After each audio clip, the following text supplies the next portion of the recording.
Colorado families, this week on Community Chat, Hagen Nares PLC, truck wreck and brain injury lawyers, is speaking to Attorney Kim Raemdock, owner of Legacy Planning and Probate. Kim is an authority when it comes to legacy planning and probate in Colorado. She has served as the president of the Women's Estate Planning Council. Her services include estate planning, probate and trust administration, and marital agreements.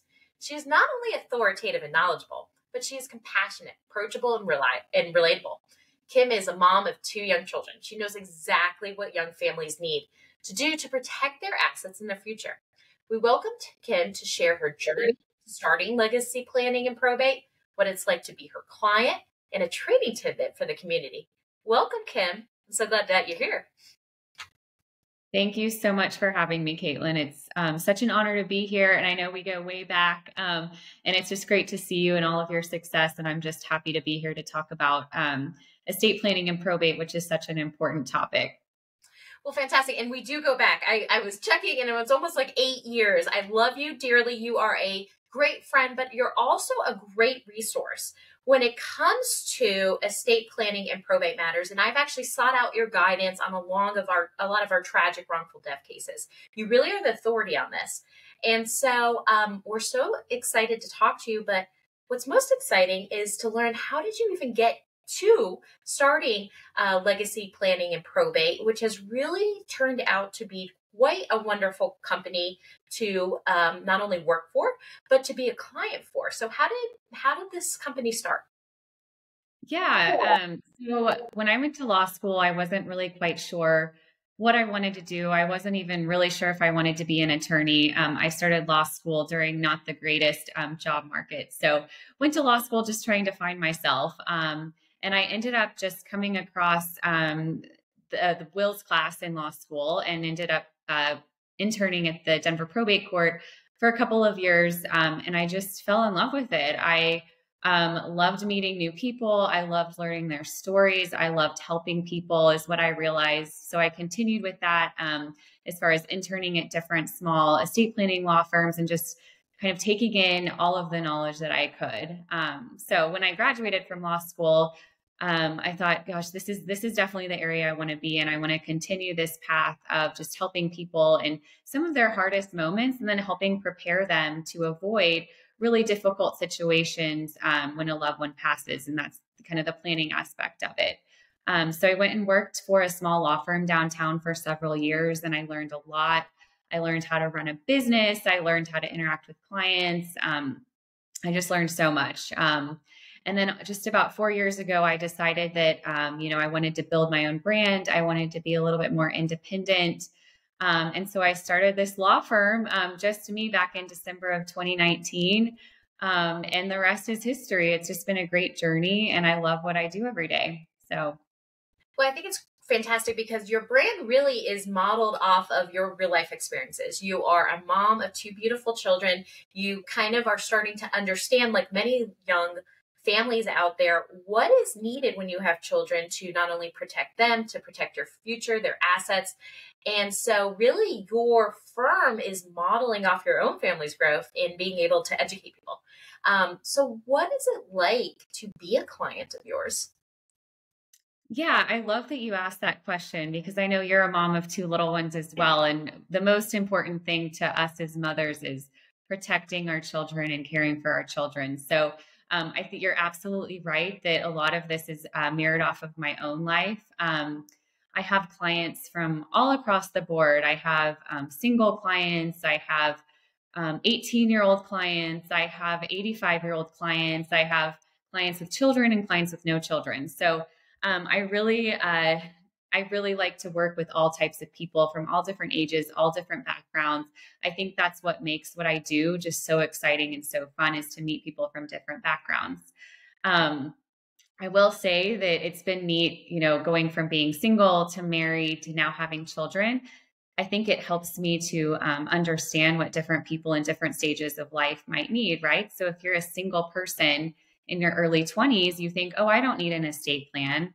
Well, you really do, actually, because who's going to make, medical decisions for you during your lifetime if you're incapacitated? who's going to sign your tax return or pay bills for you if you're unable to do that on your own and you don't have a spouse that can do that on your behalf? So I've seen that. And then I've seen, you get married. Is it important to have a prenuptial agreement or a postnuptial agreement after your marriage? Is it important to put assets into a trust when you get married? There's all different questions that come at different stages of life. And then for me, at this point in life, I always tell clients, my clients that have young children, that the most important thing at this point is to have a guardianship designation in place for your young kids. Who's going to take care of your children if something happens to you? Or if you're married, what's going to happen to your children if something happens to you and your spouse? And it's really important to make those designations so that there's no fighting, no issues if something happens to the parents of the child. And also, I just kind of built my brand and my business around the fact that I think it's so important that everyone has an estate plan. It doesn't matter your age. It doesn't matter how much money you have in the bank. It doesn't matter if you have a million rental properties or you don't own a home. It's just so important to have these documents in place so that your loved ones understand your wishes. And they're not trying to figure out what you want to do with your estate, with all of your things at a time when they should be grieving. So I really try to make my firm as approachable as possible, as personalized as possible. I truly am a boutique law firm in the fact that if you call, you're going to be talking to me. I'm going to be emailing you. I'm going to be saying, okay, what's your timeline? Let's make this perfect. I want you to be super comfortable with everything that you sign. So I think that really sets me apart from other law firms. Well, I think that's fantastic. And a lot of your authority comes from the fact that you also do probate litigation. You have handled many tragic wrongful death cases, people that have passed away, and the different nuances of everybody's cases. And so when you're giving advice with regards to trusts, wills, probate, estate plans, all of this is guided from real world experiences that you've had. And so that's why I'm so excited to ask you to kind of reach in from all those real world experiences that you've had from clients and give a training tidbit for the community. Just something that they can take away and think about next steps that they should be taking. Yes, I love that question. And I have two tidbits, if that's okay with you, Caitlin. My first is that make sure that your estate planning is cohesive. And what I mean by that is make sure that if you execute estate planning documents like a last will and testament or a trust, that those are consistent with what your beneficiary designations say on bank accounts, brokerage accounts, life insurance policies, retirement accounts. And the reason I say that is because I've seen too many times clients who execute a beautiful last will and testament, but they don't update beneficiary designations. And beneficiary designation is going to trump what it says in your will. So let's just make sure that those match or that they're updated to reflect your wishes. That's my first one. So please go and review your beneficiary designations. My second tidbit has to do with just trying to find an online form for your last will and testament and trying to fill it out on your own. And again, I've seen this happen time and time again where people don't completely understand the effects of filling out an online form. And oftentimes they're not reflective of what the client actually wants.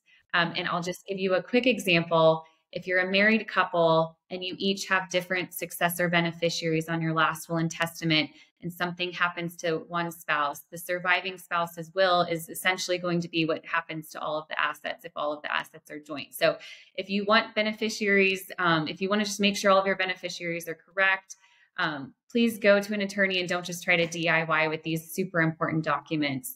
It's just not worth it.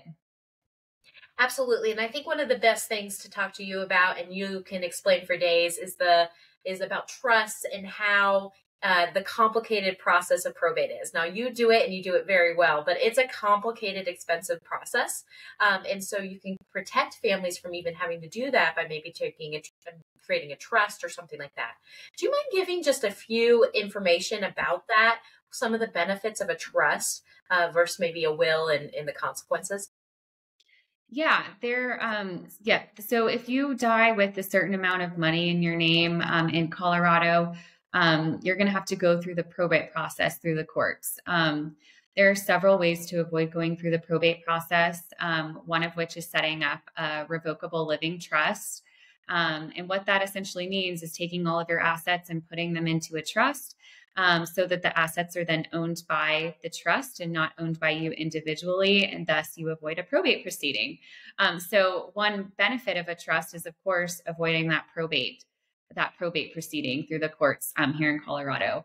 There are other benefits depending on your goals. Asset protection for blended families. If you're wanting to protect your assets from a surviving spouse, giving them to someone else, you can put protections in place for that. You can keep assets in trust for minor children until they're a certain age, so that they don't receive an inheritance at age 18, because we all we're at very different places in our lives at age 18.